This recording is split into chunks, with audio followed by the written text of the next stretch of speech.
Today, I'm going to walk you through how to create a new Jira plan using Atlassian's Jira Cloud.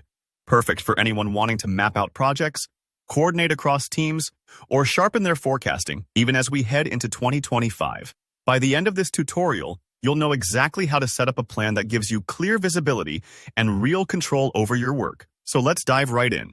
First, there are just a couple of quick prerequisites to get out of the way. Since Jira plans live inside advanced roadmaps, you'll need to be running on a Jira Cloud Premium or Enterprise plan. Also, make sure you already have your projects, boards, or filters set up in Jira, because a plan is only as useful as the work you feed into it. So if you haven't created those yet, pause here for a few moments and set those up. Think of it like prepping your ingredients before cooking. You want everything ready so building the plan is smooth and straightforward. All right, let's get started. Once you're in your Jira Cloud instance, look up at the top navigation bar and click on Plans. This is going to open up the area where all your advanced project planning will live. On the sidebar, you'll spot a little plus icon labeled Create Plan. Go ahead and click on that. Sometimes this can be a bit tucked away, so don't worry if it takes a second to find the icon. Now, you'll land on a form where you'll define your plan's core details. This is more important than it seems.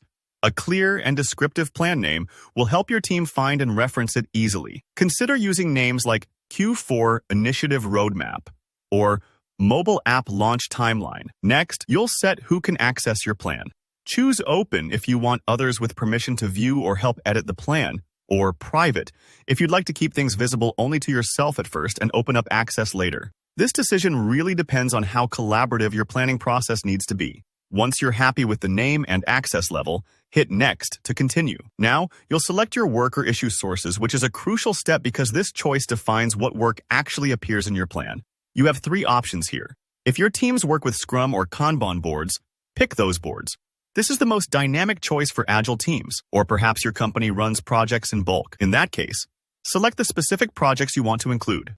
Lastly, you can use JQL filters to pull in only the issues matching certain criteria across projects, which is handy for more tailored planning. Select whichever sources reflect where your real work lives, and click Next. At this point, Jira will offer to bring in teams and releases automatically, based on the sources you just selected. This feature is really helpful if you want to visualize upcoming release milestones or allocate team bandwidth.